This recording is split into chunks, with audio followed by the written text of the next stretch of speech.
Are you a podcast host and your co-host here, and you guys both, battling out for the toilet bowl right now in last place? Yeah. The boys are not coming in hot today. The boys are not coming in hot. Why am I even doing this?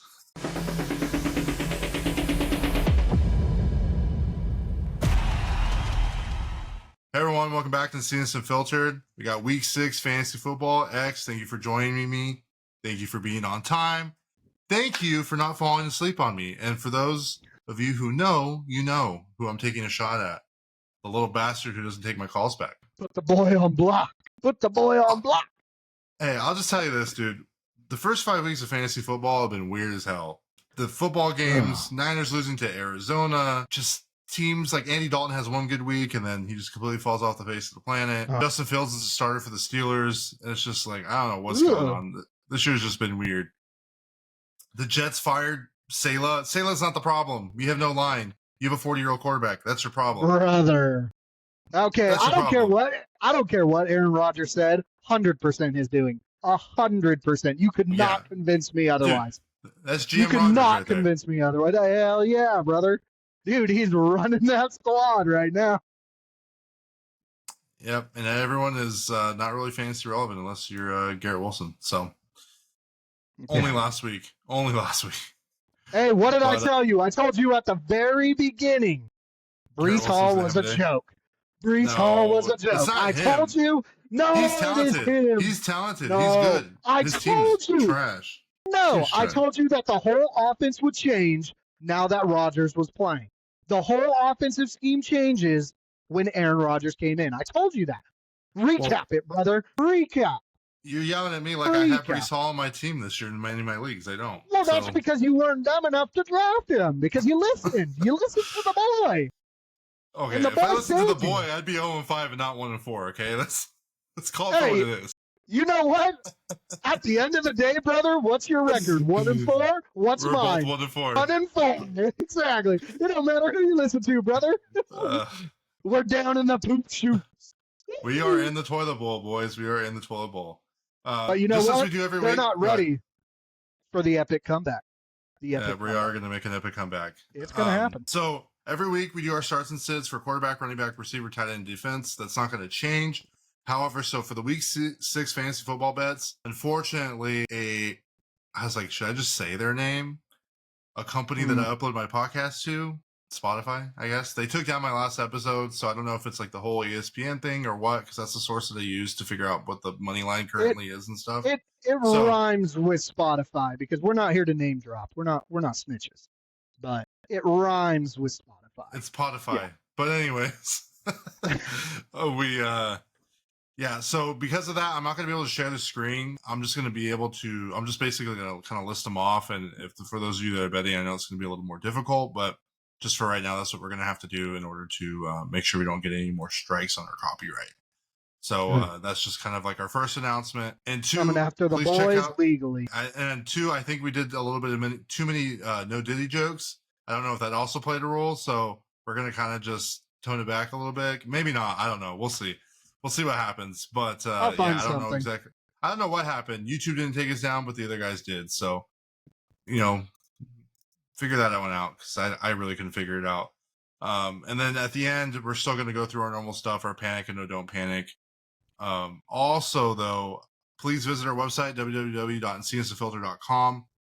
Also, you can check out our store. We have a Printify store. So if you go to our link tree, you can actually check it out. I was showing X here, kind of like what we got going on, but you might as well just throw in the plug now, right? Why not? It's not going to hurt. We got shirts, we got sweaters, we got tank tops. I'm working on some more designs and some stuff, but if you're interested in that, I know I got a lot of family, last name and seen this that is interested in the stuff, so it'll be there in the link tree. We'll make sure to get the yoga pants in there for the boys. You're welcome. For Bobbert. Right. Bobbert's gonna wear some yogas. The guy that invented yoga pants, thank you from every man in the world. Thank you. So you can have your significant other looking fabulous. I don't remember if I showed this picture of Thor or not, but this is for Griff. This is Thor. I might have showed it. I was like, that is my fantasy. But yeah, I didn't take any new pictures of him. Sorry. But so that's going to be the only change this week, is that we're not going to show the games, but we will talk about them still and go through them as quickly as possible. But I just want to remind everybody, please like and subscribe. We are trying to grow. Please comment. Please go to our socials and talk the shit. Eventually, we want to go to do this live. Like, that's the goal. I think it'd be fun. It'd probably be like about an hour, maybe ish, and just kind of go rattle off questions, and we'll make our comments, I guess, and kind of go from there. But I haven't had too much engagement yet, so I kind of don't want to go down that route until I get enough people to be like, yes, let's do it. So now we'll just get straight into it. We're going to do starts and sits. So this week I'm starting Kirk Cousins at Carolina. A side note and a caveat, if you were the first pick in the fantasy football league and you grab Kirk Cousins and you didn't pick up Chase Brown, I don't know what you're doing, but it's fine. Kirk Cousins is great at home in a dome. He's never that good away. It doesn't matter who he plays, and that was rhymed for a reason. I am starting him just because it is Carolina, but just be wary of that caveat that he does not play well and not a dome and not at home. So next, I'm starting Fields at Vegas. Vegas has been an absolute shit show. Devontae wants out. I've heard Crosby wants out. I don't know how true that is. I can't imagine he leaves. But they're either in rebuild mode. I don't know what they're going to do. They're starting Aiden O'Connell now. Aiden O'Connell is a fourth-round quarterback. He did all right last year, but nothing crazy. And that means their defense is going to be on the field quite a bit. So those boys are going to be tired. Justin Fields has just enough legs to get by, and I think he's going to score a lot with his feet. So I like both those guys this week. I'm sitting CJ. And I know it's a little weird. CJ's playing New England. I'm not saying New England's a good team. Just CJ hasn't really been showing out for me, man. Like all this preseason, the number one quarterback in the league, blah, blah, blah. You know who I'm talking to. He had the potential. For sure. But like all rookie quarterbacks, eventually you get figured out. I mean, look at Brock. And he wasn't even a top talent. Oh, no. They just lost Nico Collins for at least 4 weeks. He's on the IR. That sucks. Stephon Diggs is there. Dink Dell should be back. But I mean, you know, you're kind of working with some scraps there. So just don't think he's going to put up 20 points a game. Just this week, it's just these trap games, man. I'm telling you, these trap games are weird. As a Niners fan, the trap games are weird. Happens every time. Next, you're going to sit Rodgers. You're sitting Rodgers against Buffalo. I don't trust Rodgers. Like I said at the top of this episode, they just fired Robert Saleh, a great defensive coach. But yeah, Aaron Rodgers, or GM Rodgers, as we're going to start calling him. They fired the coach. They're playing Buffalo. I mean, Buffalo's offense hasn't looked great. Josh Allen's been putting up a couple stinkers. However, Buffalo's defense has been pretty decent for the most part. I mean, we saw with Damar Hamlin and the Tua situation. We knew something was going to happen, and Tua's still out. So, yeah, I don't trust Rodgers. He doesn't look good. He had one good game all year. Let's not blow it over proportion, and let's just sit him this week. X, who you got starting this week? Damar Hamlin's got the touch of death, brother. Whoever he touches is done. He came back stronger, brother. He came back stronger. What doesn't kill you makes you stronger, right? Or have the touch of death. I don't know. I mean, to his brain. We're shutting that off. All right. Starting, I got Jalen Hurts starting against Cleveland. Cleveland is a crap show. Hurts is coming off a bye week. Rested up. The boys are all rested up. They're good to go. They should have A.J. Brown back, which is going to help his points as well. And Smith. He doesn't really, Devontae Smith as well. Yes, sir. Saquon. I mean, you got the whole squad, so I'm not really seeing any reason of why, unless Cleveland just comes up with the greatest coaching plan in the world. But, I mean, anything's possible, right? You know, Damar Hamlin defied death, so who knows? I guess we're going to run with Damar Hamlin. No, we're not running with Damar Hamlin. We're not running with Damar Hamlin. Let's go, boys. Ride with me, boys. Please don't get us canceled, for the love of God. All right, so next, I'm actually going to start Herbert against Denver. I know. So right here, I think that the Chargers are a little bit more low-key than people think. I think they're going to be one of the teams that kind of sneak into the playoffs. Disagree if you'd like, but I do. I feel like no, that's fine.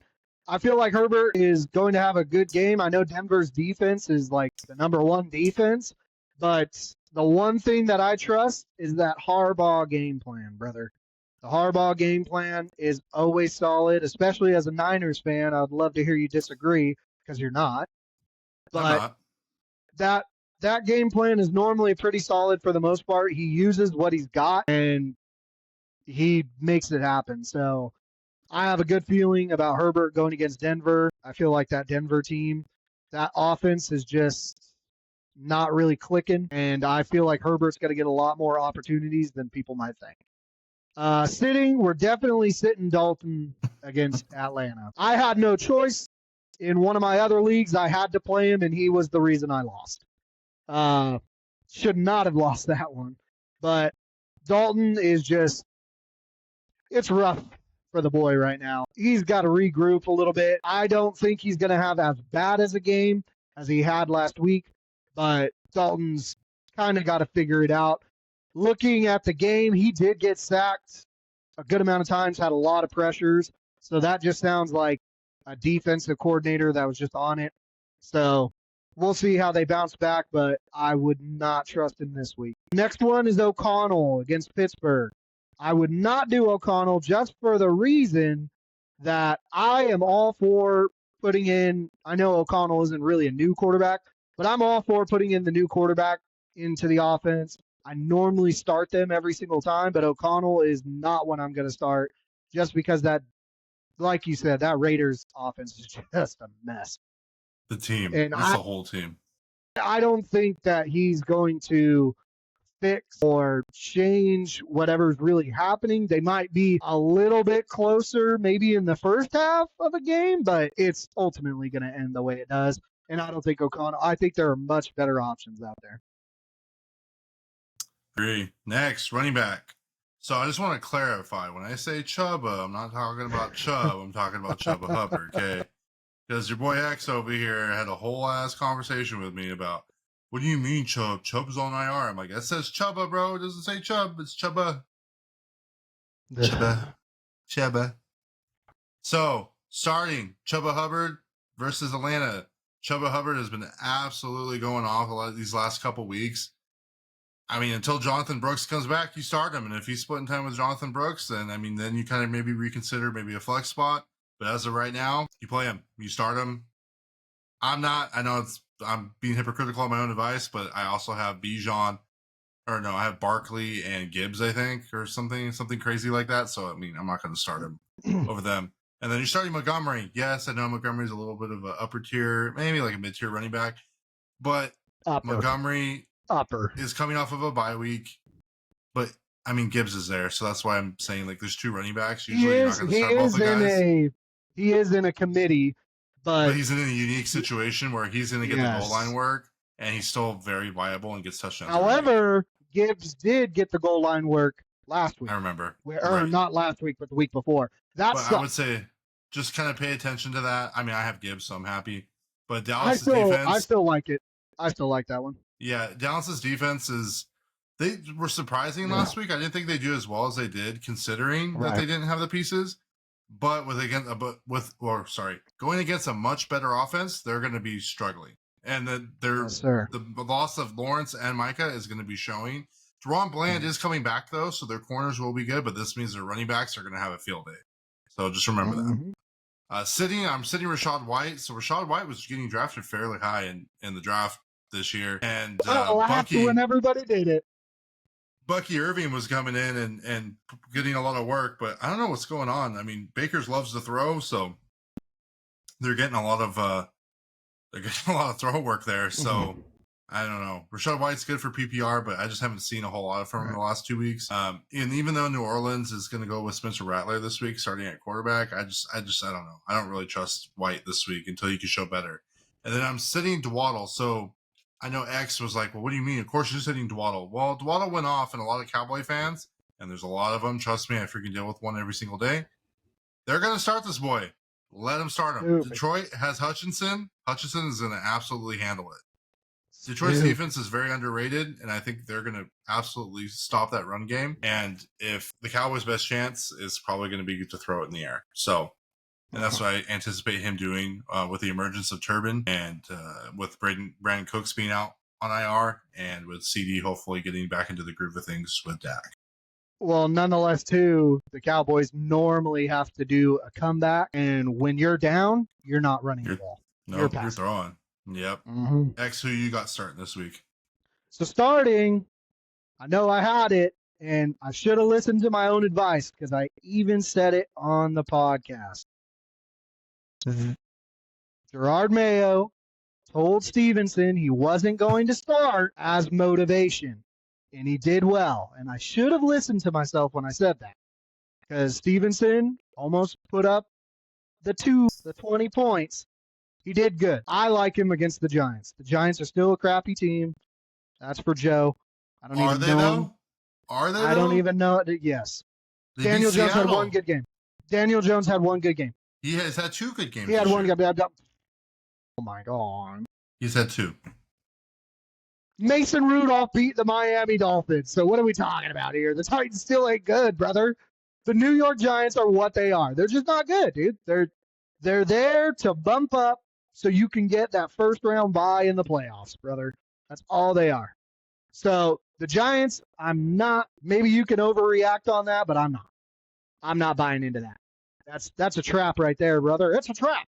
That is not one we're going for. I like Stevenson against the Giants. Next one is Connor versus Green Bay. The boy James Conner, for some weird reason, always makes it work every single week. He finds a way to get points somehow, some way. I'm still not sold on Arizona at all. I think they're just a scapegoat weird team. But Connor does always seem to make it happen. So I like him against Green Bay. Even with Love back, Green Bay is still trying to figure it out weirdly. So we'll see how that goes, but I do like Connor against him. I'm sitting Etney against Chicago. There have been talks Etienne. that now, or Etienne, whatever. Dude's useless.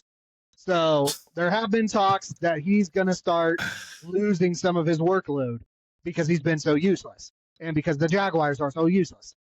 So he's going to start to lose some carries. That's something to keep monitoring if you do have him. And he's not doing what he used to be doing. It seems like as the season continues on, he's getting worse. So I would not start him against Chicago. Chicago has an amazing defense nonetheless. I'm not going to assume, but for fantasy purposes, we are going to assume that Caleb Williams has now figured it out and will start to get that offense moving a little bit more so that offense will get more time of possession. The next one is the boy Mason. We're not starting Mason against Seattle. We are not. We are not. No. Absolutely. No. Absolutely. You are not starting him against Seattle. In both leagues, I am. Okay. I can't wait to see how that goes. I am not going to start Mason against Seattle. 1, because that is a division game. 2, Mason is coming off a bad game. Nonetheless, would you call it bad? Still double digits. I don't think he was double digits. Scoring, yeah. What was he, like 10. exactly 10? Like right over 10. Oh my gosh. Let's see. I got him at 8 points. So what are we doing? I don't know. I mean, I had him at 10, I thought. Let me double check. I don't know how your league rules are, but in the league I have him in, standard. he has 8. Oh, he got 8 points. He got 8.80. Yeah. Right. So, Damn like it. I was saying, yep, now you just made a fool of yourself. Well, you could cut that out maybe. Anyways, Jordan Mason, not starting him against Seattle. Mason had a fumble, which seems to be the trend right now in the NFL, that if a running back gets a fumble, they get pulled. They do not play as much. And Mason did not have as much of a workload as he has previously. I don't feel comfortable, especially in a division matchup, with putting him in. So I would sit him until we kind of figure it out. I think obviously not this week, but I think next week going against the Chiefs, I think he'll have a better outing. 100%. I just want to rebuttal a little bit, just as a fan. Okay, go ahead. All right. So, yes, last week he had a fumble. I mean, I wouldn't say he had a bad game because there's definitely a lot worse running backs in the league. I think when everyone sees Seattle, they think, oh, this big, bad Legion of Boom. Seattle isn't the Legion of Boom no more, man. Like, I agree. Their defense is fine. It's not great. I would argue with all the injuries, the Niners defense is still better than the Seattle defense. I think that's fair to say. You can make that argument. Broncos. I think You'd it's make that fair. argument. I would still say that the Niners have the best defense in their division. Not the league, but the division. Arizona, Seattle, and Rams. Rams is terrible. Yeah, Rams. It's just not the same no more. And to me, it's like Jordan Mason, this is the thing with him. He's very touchdown dependent. And that's what we've realized in fantasy because he doesn't really get a lot of receptions. He can, but that's not his forte. He's going to run the ball up the middle and get you a bunch of yards. And they're not really using Garendo as goal line work. So it's either going to be him or Juice, or they're going to throw it. And more often than not, they're throwing it. To me, I honestly feel like this is going to be a kind of higher scoring game because Geno Smith is having a pretty decent year so far. He always does. Consistent, Mr. Consistent. He's consistent, but he's consistently like average. But right now, he's a little higher than he normally is. I've looked at the back stats of last year and the year before that. So for me personally, I feel like as long as Jordan Mason can score a touchdown, he's going to be viable this week. And I really do feel like he'll get a touchdown. I don't think he's going to get you 20 points. That's not what I'm saying. But do I think he's going to get his projected 14 points? I think so. So as long as you go into with the mindset that he's not going to boom, he's going to go average, I think you're going to be fine. I think my personal is that I do not like division games. Is that it's also at Seattle, bro. That's fine. Come on. No. New York just handled the Seahawks, dude. And New York, you know how bad they is are. a real thing. The 12th man is a real thing, bro. Even so, it's still division. It's still division, brother. It's fine. Division go either way, no matter what. It'll be fine. I'm not worried about it. And I'm comfortably starting him because I don't. Well, to me, my other option is I don't think it's probably Etienne. So I'm like, I'm not going to start Etienne over him. I can agree with that, but in my case, I have Montgomery that I could sub in for him. So I put him on the running back. Derrick Henry and Alvin Kamara. Yeah, I'm not. Okay, well, yeah. I mean, yeah, you're loaded. Not exactly. Most teams don't have Derrick Henry, Alvin Kamara, and Montgomery on the same team. I mean, to be honest. That's a fail on the league that you're in for not drafting running backs right. I mean, really, I have Mason, Moss, Montgomery, Kamara, and Henry all on one team. Right. So, yeah, I knew what I was doing. I'll just put it that way. But regardless, I can't trust it. Personally, me, I don't trust it. We'll see how it plays out, and one of us is going to have to eat crow, brother. One of us is. So what are we putting it at? Are we putting it at his projected 14 points? Is that what we're going to put this at? Is that what we're going to video mark this at? No, for me, it says I think he's viable if he scores a touchdown. That's where I think his viability comes from. Because right now, as long as he gets one touchdown, he's fine. He's projected at 15.90. Really? Last time I checked, it was like 14. I don't know. I'm looking at it right now. Things could have changed since I last looked. 14.92. That's our league and sleeper. 14.92. Okay. That's where I think I'm comfortable with it. Well, that's see. a touchdown at 6. See what he does. And like, you know what? We'll call it even at 15. If he gets over 15, you win. If he gets under, I win. I have him at the 14 to 15 range. That's average. I said average. That's what I said. Hey, 14.90, brother. We round up. I round down. All right. Who do you got, brother? Who do you got to wide receiver? So this is a guy. The first time I think we've mentioned this guy all season is Scary Terry, dude. I'm starting Scary Terry at Baltimore. Scary Terry. You know, I had a lot of reservations about him. I loved him. I had him on my team forever, but he just had no quarterback play. I mean, Sam Howell was a little inkling of light at the end of the tunnel, but all right, dude. I mean, this kid's sick, dude. What can I say? Jaden Daniels is sick. He's a candidate for. I mean, not only Rookie of the Year, but Offensive Player of the Year right now. I would consider MVP, but I'm starting to come around. He's good, dude. He's good. He's better than Anthony Richardson. Tell you that. He's doing better than CJ Stroud. I'm the last person you want to talk about Anthony Richardson. But that's what I'm saying. He's better than a lot of these guys. Right. He's doing better than CJ. CJ is obviously not a rookie. He's doing better than Will Levis. I just think Scary Terry. Yeah. Don't remind me.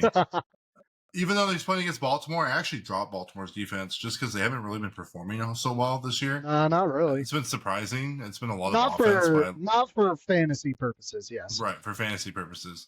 So I think Scary Terry has a big game. I mean, I know they have the best safety in football right now in Kyle Hamilton, but their defense hasn't proven that they can stop the offense.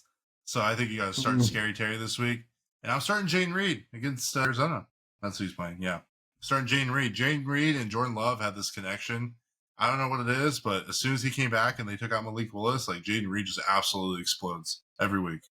Has great games. And for rush for over 100 and caught passes for over 100. I think as long as Jordan Love's in there not hurt, you got to start that boy every week from here on out. I mean, it might be a little bit of a risk there, but you got to do what you got to do. I like it. You know, I like for sure, flex spot. I'm sitting Rashid Shaheed, and I know everyone's like, oh, Rashid this, Rashid that. I don't like it that Spencer Rattler's there. And Spencer Rattler actually, and I quote, and I will grab my phone and tell you, if Chris Olave is on the field, you got to get that guy the ball. So, end quote. Oh, sorry. I make it a key point that when he's in, get him the ball on Chris Olave. That was a quote. So, it looks like he's going to be looking for Olave because Olave's been having some terrible weeks. But do we trust a rookie quarterback that was kind of meh? I wouldn't say he was very good. He was all right in college. Nothing crazy. Athletically gifted, but, I mean, we know how that goes sometimes in the league. So, just be mindful of that. And they're playing a divisional game in Tampa. So, it is, well, not playing in Tampa. They're playing versus Tampa and New Orleans because Tampa had to leave because of the hurricane. But it's still a trap game. And then you're sitting Christian Kirk. Christian Kirk has been having some pretty decent games. And it's all in the fourth quarter. Because he doesn't get anything until the fourth quarter. I had to start him in my 14-man league, and it was terrible, and I was really upset. But they're playing Chicago. Chicago's defense is looking pretty decent. And like we said, you know, Caleb is figuring out that DJ Moore is available and is always open. So you throw it to the boy. Yep. And I'm okay with that because I have him. But yeah, you're sitting Christian Kirk. Jaguars is a nightmare, and I think Chicago wins that game as well. Actually, you're starting a receiver this week. So I said it last week to sit the boy. So this time I'm saying to start him, which means you should probably sit him, is I'm talking about T. Higgins going against the New York Giants. The Boo-Boo Giants. The Boo-Boo Giants. Higgins had a big game. I liked what he's doing. Jamar Chase had a big game.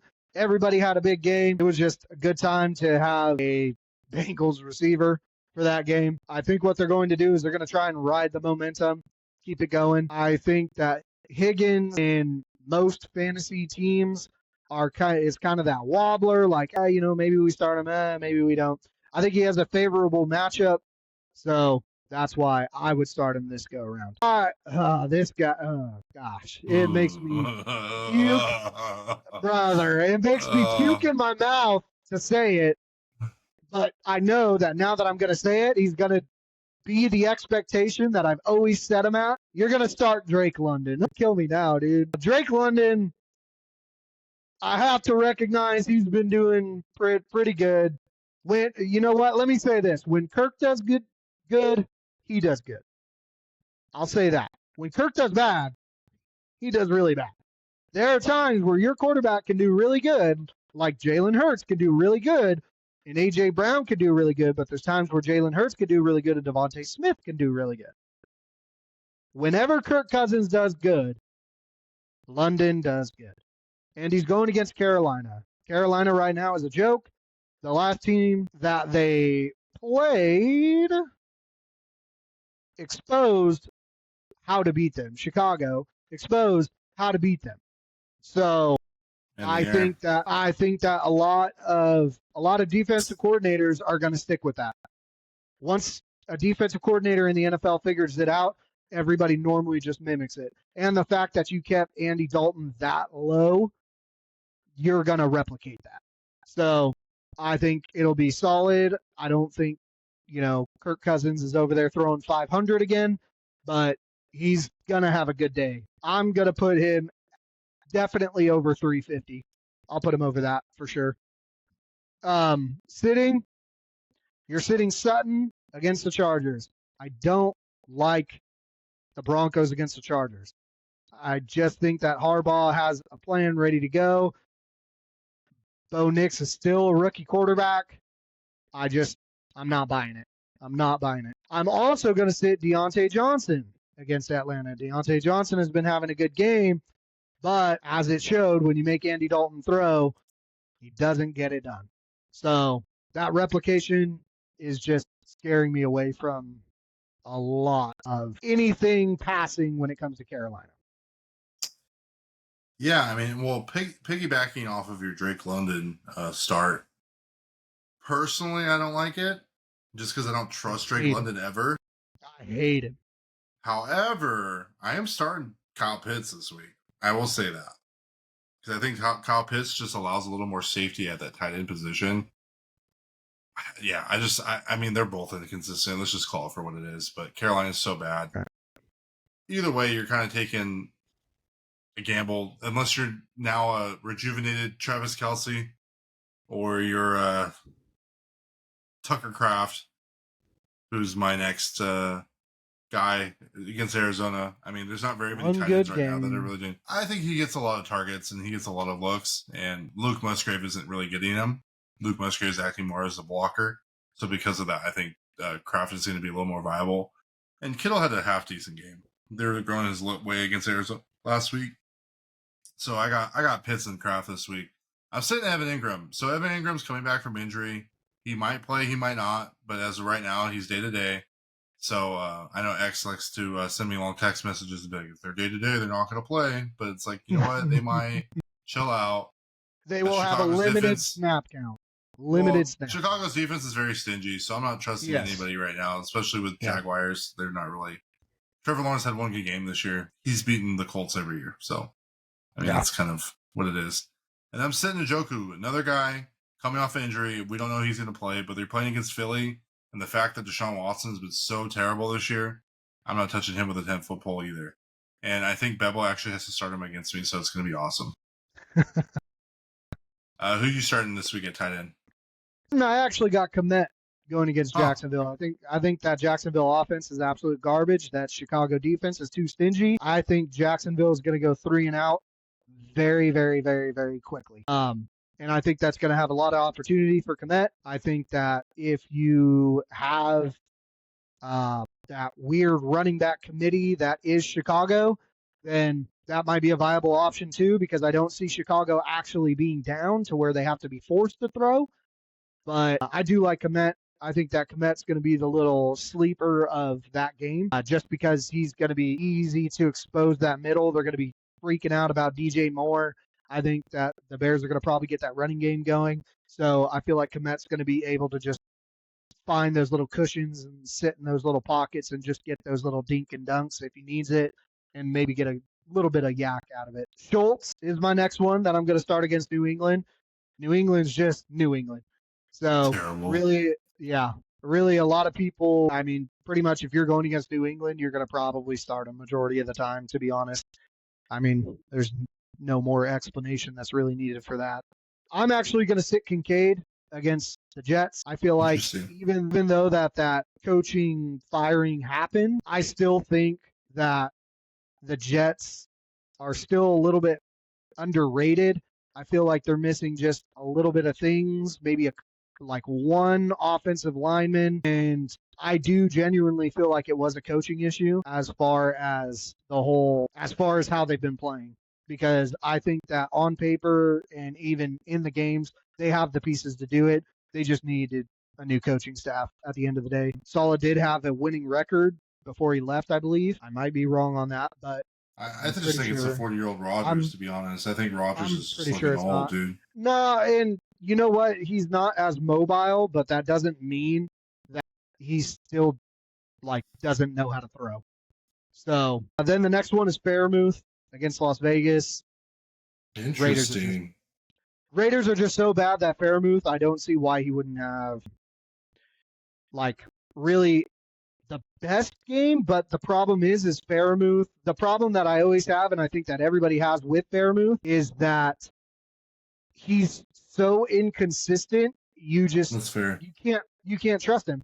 And I think that on the waiver, I think out there are better tight ends that you could probably go with that are more safer picks. He truly is the definition of boom or bust.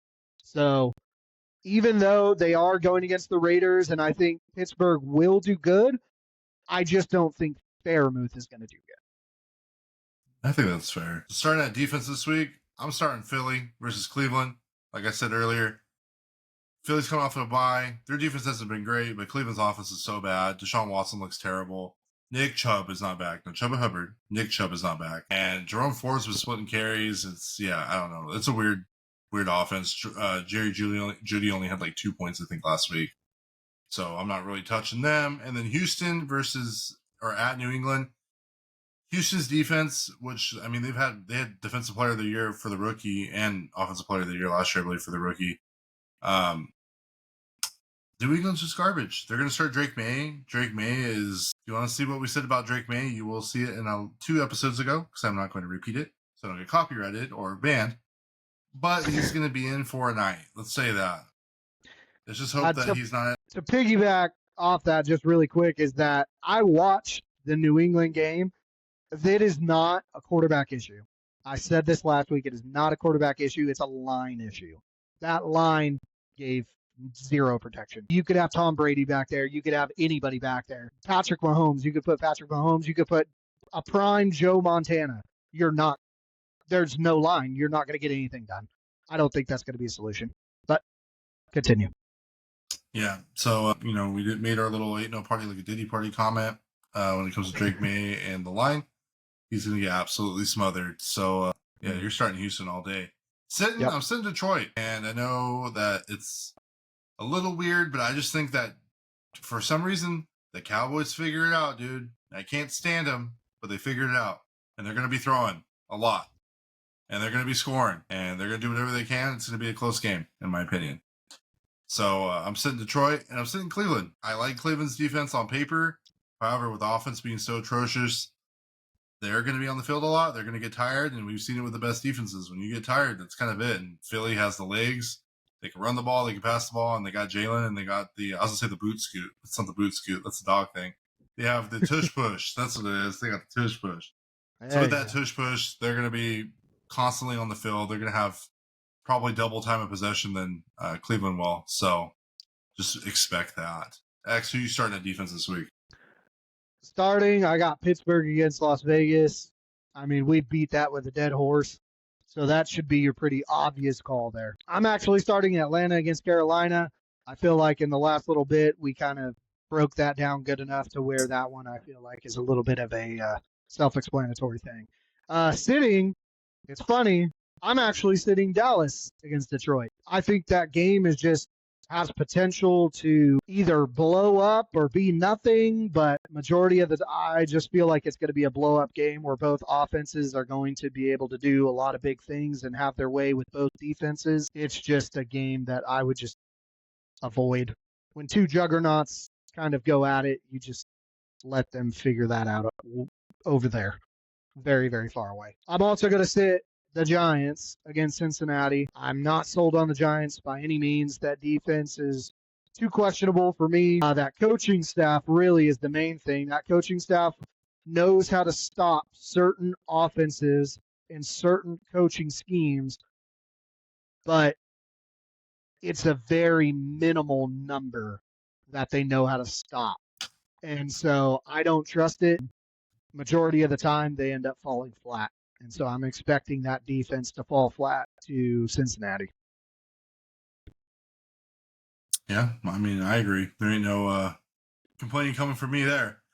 So next, we're going to do our week 6 betting. So like I said at the top of this episode, I'm not going to show the screen anymore because we got copyrighted, so I don't know what it was from.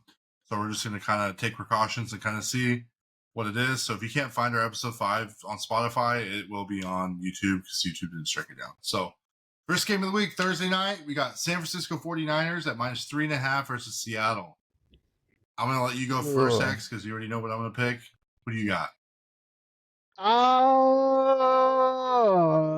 I'm actually going to take Seattle. I don't think it's going to be a very high-scoring game, but I'm going to take Seattle on it. What's the... So you're taking Seattle at +3.5, and then the total is 47.5. 47, definitely under. Yeah, so I'm going the opposite. I'm taking the Niners.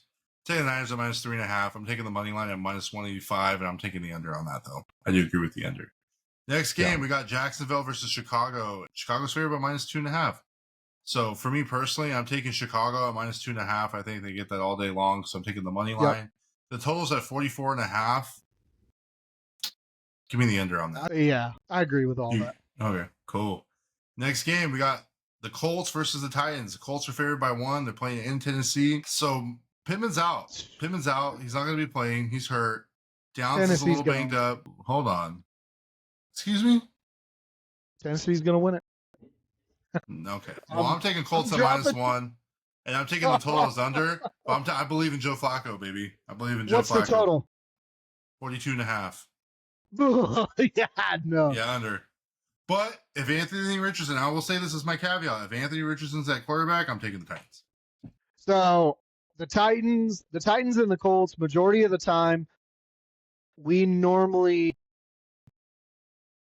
the Colts normally go like 2 seasons of a sweep. And then the next season we split. And then the Titans will win 1 season as a sweep. And then that's the cycle. This is the year that it's a 1-1. So I'm taking the Titans on this one. Definitely under, though. 100%. Yeah, I'm taking the Colts for sure under. Yeah. Next game of the week, we got Cleveland versus Eagles. Eagles favored by -8.5. That's the biggest spread so far. Ooh. I'm definitely taking Eagles at -8.5. Coming off a bye week, taking the money line at -425. The total's 43.5. I'm probably going to take the under on that just because I don't trust the Browns. That's a little too rich for my blood, yeah. So you agree with everything else? Yep. All right.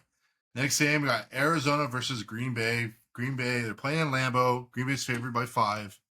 I'm taking Green Bay. I know Arizona's a weird team where they have the potential to be good. Yeah. But their defense, in my opinion, is really not that good. And I think playing the Packers and Green Bay is just tough in general. And the Niners play them later. The total's 49.5. That's high. But that might be possible. Because those offenses are booming. But the Packers have a decent defense. Let's not forget. McKinney's gotten an interception every game he's played. Or every game this season. So I'm gonna take Packers, but I'm going to take over on that. Yeah, that's what I was about to say. I'm gonna take the over on this one. There's always one. There's Next always game, one, yeah. We got Commanders versus Ravens. Ravens are favored by -6.5. What? All right, so we got Ravens favored -6.5. They're playing in Baltimore. Man, so I'm taking Commanders at +6.5 because I think it's going to be closer than that. So that means if the Ravens lose or win by only 6 or 3, technically that spread would work. But in addition to that, I'm taking Commanders. I think Commanders win this game. I think it's going to be a Jaden Downs coming out party. Ravens defenses look terrible, especially last week against the Bengals, and the Bengals have looked terrible all year. The total's 52.5, and I'm taking the over on that too, just because they're 2 booming offenses. The Commanders have a decent defense, and so do the Ravens, but this will be a high-scoring game, very competitive. I'm gonna take Baltimore, even with the spread. I feel comfortable with that. I'm going to go. It was 52. 52.5. I'm going to take the under. Really? You don't think they scored 25 points on each other? 26 points? Mm-mm. Oh, I see a Ravens-Bengals game all over again. So, no. 2 booming offenses. Next game of the week, we got Tampa Bay Bucks. They're favored by -2.5 versus New Orleans Saints. It's in New Orleans. I'm taking the Bucks at -2.5. New Orleans doesn't have Derek Carr right now. He's out. Alvin Kamara's going to be used a crap ton. Spencer Rattler, he was all right. Nothing too crazy. And, I think Bucks take it. Total's 42.5. Under. I'm taking the under. Yeah, I'm taking the under. I'm going to go Bucks and under. Though I am happy because I am an Alvin Kamara owner in both leagues. So I'm riding high. There you go. Next game, Houston Texans are favored by 7 against the Patriots. Yeah, I'm taking Houston even though it's in New England. Don't care. All day. I'm taking the money line on that. All the day. total's 37.5. That's pretty low. Ooh, that is really low. I would say over. I'm under or over? I'm gonna actually say over. Yeah, I'm taking over on that for sure. Even without Nico Collins, I do think Stephon Diggs is going to have a little bit more of a coming out party. Joe Mixon might be back this week, so they're going to have a lot of things booming for him. I can see them putting up 30 points, and I think New England's, you can give them 7 points at home. Like, no matter how bad you are, you're going to score at home. I think you can do that. So that's where I see it. Next game, we got Chargers -3 versus the Broncos. Man, divisional games this week, man. I'm taking the Chargers at -3 just because I believe in Jim Harbaugh. Broncos have a killer defense, though. Man, this totals at 35.5. It's even lower. Oh my! This game, I'm taking the under. I don't care. I just think divisional, it's going to be good. Denver has a great defense. They don't give up a lot of points. The Chargers aren't exactly crazy on offense no more. No offense to Justin Herbert, but it's just not the same now that Keenan Allen and Mike Williams are gone. So I'm taking the under on that. I think it's going to be like a 10-7, 10-3 game or something crazy like that. It is going to be a huge defensive game. Oh, yeah, huge for sure. Defensive game. And Chargers defense is looking great under Jim Harbaugh. Yeah. So I agree, though, with all of you. Next game, Pittsburgh only favored by 3 against the Raiders in Vegas. Yeah, wow. I'm taking Steelers all day at -3. That's easy money. Oh, yeah. The total's 36.5, though. I don't know about that. Pittsburgh's not really known to score a lot of points. And the Raiders, do you trust O'Connell to score? I think I'm going to take the under. Yeah. For me, it's too, you don't know. Too many what ifs. No. Next game, we got Atlanta favored by 6.5 versus the Carolina Panthers in Carolina. I'm taking the Falcons at -6.5. I mean, I said we're going to start Cousins. Right. But it might be a little bit of a trap game. It is a divisional game, but like I said at the top of this, Kirk Cousins plays well on the dome and at home. When he's away, you're going to pay. The total's 47.5, and I'm going to be real with you. I think that's way too damn high. I'm taking the under on that. Yep, I agree with everything. All right, next game. Detroit Lions favored by 3.5 versus Dallas. So they're playing in Dallas. And this is a tough one for me. The total's 52.5, which is kind of high, but I do think it's going to be a booming game. I know it's either one or the other, nowhere in between. I'm thinking it's going to be a booming. Detroit's defense is good. They have players that are good. I don't know if it's big, like as far as like Denver defense, right? And I think that's where I'm kind of like, you're playing in Dallas. It's hard to beat Dallas in Dallas. I like Detroit. Don't get me wrong. I think Dallas figures out a way to get it done. You think so? I think so, just because it's Dallas. Detroit hasn't looked scary this year. I mean, they're good, but they haven't looked scary. They didn't look like last year's Detroit. I don't know. The one thing about Detroit that gets me is that Detroit finds a way to beat these like top teams, dude. And they just make it almost weirdly look easy. I got to go Detroit. Oh, man, that money line. I'm going over. I'm going over. Are you really? Yeah, I'm going over. I think I got to go over. I gotta take under. I just think Dallas, it's hard. They're so good at home. I mean, they've stumbled this year, but in general, they're pretty good at home. And next week is a bye week for them. I just think they're going to go into bye week on a win. I think Dak's going to figure out a way with CD. If not, Turbin's going to be there. Somebody's going to be there. Someone's going off. I don't know who. They just don't have a running game, and that's what kills me. Waddle's not bad, dude. He's been good the last couple weeks. I don't know, dude. I'm just not buying. He's better than Zeke. So. Well, yeah. Anybody's better. So, I mean, but that's a toss-up game. I think it's going to be a good game. I mean, I don't like picking the Cowboys. I just think it's hard to beat Dallas in Dallas. So. No, that's fair. The next game. Cincinnati favored by 3.5 against New York. I think this is easy money. Could be a trap game because we've seen them, every week this year.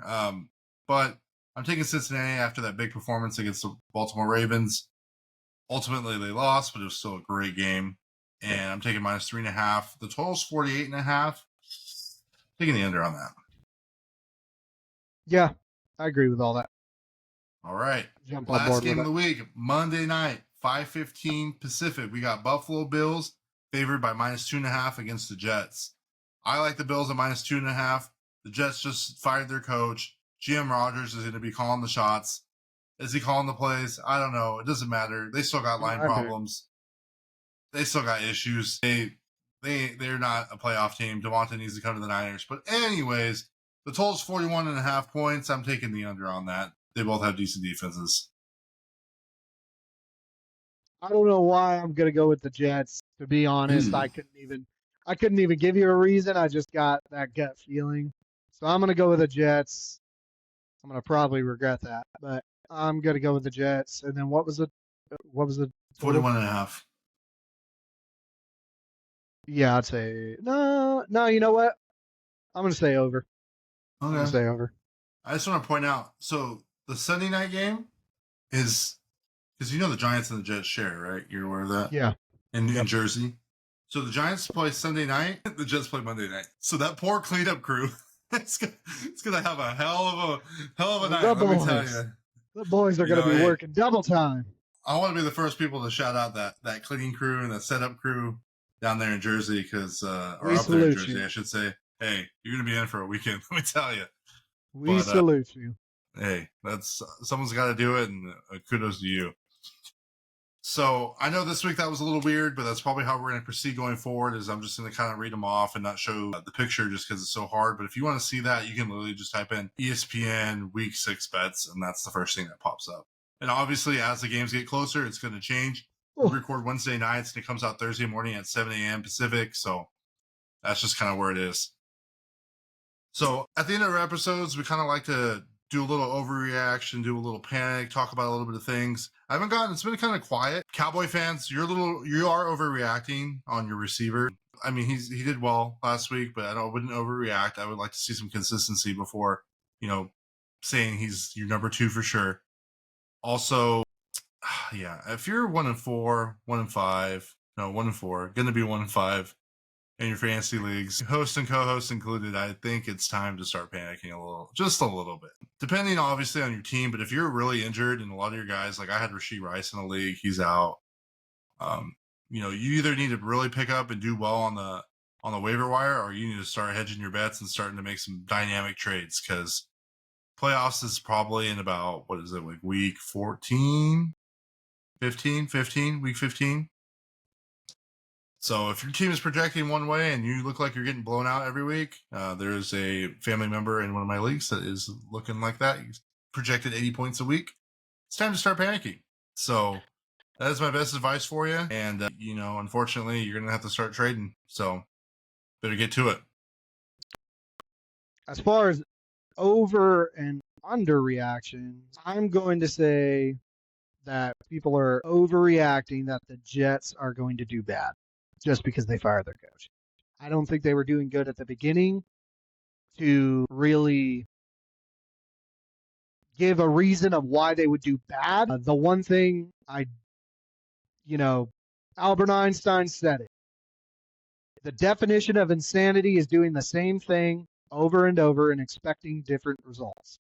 That's what the Jets were doing. They weren't getting it done. They changed it up.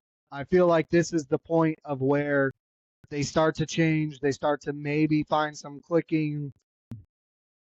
Another thing is, I'm going to say that it is a overreaction to say that if CMC comes back, that Jordan Mason will lose his viability, so to speak. I think that CMC, with his injury, he has good days and he has bad days. And if that bad day hits on game day, who are they going to use? They're going to use Mason. So I think Mason still has viability. I think that the 49ers will turn into a running back committee. I think that's what they will become. And what I really think is people are underreacting on new quarterbacks coming in. So, as I like to say, when a new quarterback starts, when a new quarterback comes in, I think that is something that people need to really understand and focus, that changes up a lot of things for coaching staffs. I know I said that May I don't really trust, but that's not a him issue. That's a line issue. So I think an underreaction really is new quarterbacks coming in and stepping in. As far as just random advice, right now in most leagues, waiver wires are looking thin, like very thin. Very. So, if you're kind of in a bigger league, like even 12 or above, like 12 is kind of it. Waiver wires are looking very, very scarce. So at that point, when the waiver wires get to this point, this is now the time to trade. Okay? I said it last one. I'll say it this time. Do not be afraid to trade. It's okay to trade. Like I said before, value your players. Don't stray from the value. The values have to be reasonable. I've had it where somebody at work vented to me because some guy wouldn't trade a player because he was his first round draft pick. Are you really telling me that that is an excuse to not trade somebody? You're stupid. You're stupid. Your IQ is less than 5. You're idiotic. Like, on the spectrum, get yourself checked. That's the stupidest excuse I've really ever heard. Like, one of the stupidest excuses I've ever heard. So, please, don't be afraid to trade. Don't be afraid to humor trades, even if you have a superstar player. Hear the trade out. You never know. You might be able to negotiate something, and you might be able to get a steal in the trade. Just hear the trades out. That's all I got. That's my rant. I'm gonna rant about trades all day, dude. I'm gonna rant about trades. I think a lot of all it. the I think time. a lot of it's situational. Like, I mean, there's like I'm a guy, and it's not really an IQ thing. It's more of like I have a first round draft pick that I went high on, and he's not really panning out. But I'm not willing to trade him for a fourth round guy just because I'd rather hold off and know that he has the ability to possibly go off. So I'd rather just hold him. It's not Right, but necessarily here's IQ. It's more of a hunch. no, but here's my thing though. If you say you drafted Jamar Chase first round, right? You're stacked at receivers. You can afford to lose him, and you need a running back. Some guy offers you Derrick Henry and T. Higgins for Jamar Chase. Are you not going to trade him just because he was your first round pick? No. You're going to trade him because that's a solid deal. You're going to take that because you need a running back. That helps you. Now, obviously, like, you know, if it's not worth it to you, like say you're not stacked at wide receiver and Right. you need a running back, but you need a number 2 receiver, or even you need a flex receiver because one of your receivers is going to go on a bye week and all you have is waiver wire pickups. Then when it comes to trading and you to get a running back, you have to just throw into that trade, hey, I need some type of receiver. Doesn't have to be the greatest, could be a wobbler receiver, but I need some type of other receiver. And then you negotiate out that deal. And you might end up flip-flopping 2 players, 3 players, whatever, however it works out. But at the end of the day, trades are there to help you. But the problem is everybody's too afraid to trade. Don't be afraid to trade. It benefits sometimes. So when it comes to your trades, don't restrict yourself so much. Don't have so many restrictions that you just never trade. Because if you're 1-4, like the 2 boys right now, all right, obviously what you're doing is not working, but you're expecting better results or different results than what's working. So you got to shake it up. I'm not saying undervalue your stuff, but understand that the trades probably have to happen. And maybe some of these trades, you might need to get a small bit, I'm going to say a small bit, ripped off for. But it could potentially change your season. So Yeah, that's like my I main said, thing. I think everything's situational, and I mean for the new Yeah. players, I think it's going to be a little harder. Whereas some of us are a little bit more experienced and played for a long time. It just, I mean, at the end of the day, it's all a bet and all hunches, It's all anyways. luck. A lot of Right, it is it's luck. luck, and some people have great matchups and don't perform, and it's Exactly. normal. But at the same time, like I said, it's all everyone's team is situational, and everyone's team's different, and it just really, really is got to depend, right? And you know, like what I like to do is like I don't mind training, but it has to make sense for me. You know, I don't care how down bad I am, it's got to make sense for me. Like you got to pique my interest, and you really want a player, you better step it up. And if you give me the best offer, like I'd be willing to take it. But at the same time, you know, unfortunately, the waiver wire is thin, but there are some hidden gems in there. There always is, because someone's going to get hurt. Someone's going to, you know, you just never know. Someone's going to have a good week. So you really got to do some deep dive research. I mean, 5 minutes a day to keep the losses away. Man, I've been having a lot of those today. But, you know, that I've always been very successful off the waiver. Obviously not in this league. I'm, you know, 1-4. But in other leagues, I've been very successful off the waiver. And I've been, you know, first place all year long and still pulling guys. It's just that sometimes you have guys that you're not really doing anything for you. It's like your 5th receiver. Drop him. It doesn't matter if he's the number 2 receiver. Go pick up a guy that might be a handcuff off of one of your other guys. And then that way, when you lose your running back for the season, now I have another number one running back because he's taking over. An example would be Brees Hall. Brees Hall gets hurt, you better have Braylon Allen. The guy I wouldn't touch is probably Javonte Williams and Jaleel McGee, or what's his name? McLaughlin. Yeah. I wouldn't touch either of them, to be honest. You have Rashad White. You probably should get Bucky Irving. Like, these are some of the guys that are probably available that you can grab and just store. I mean, you never know. Or you go look at anybody else's team and you're like, oh, who do they have? Oh, well, they have, I'm trying to think. They have Saquon. Oh, well, who's the backup? It's Kenneth Gainwell. Well, I'm in a 14-man league. I got an extra running back spot. I'm going to grab Kenneth Gainwell in the case that Barkley goes down, which could happen because Barkley gets hurt every year usually. So, I mean, these are the things that you can also do if your league doesn't want to trade. Like, you can't force people to do trades. And I agree with X. Like, yeah, like you do want to, do trades and stuff. But I'll give you an example. I haven't been offered a trade all year. So that's just straight up. No one's offered me a trade. I've talked to my father-in-law. I've talked to Bobbert. I've talked to my cousin's boyfriend in our league about trading. What do you have? I picked up Mason. He had CMC.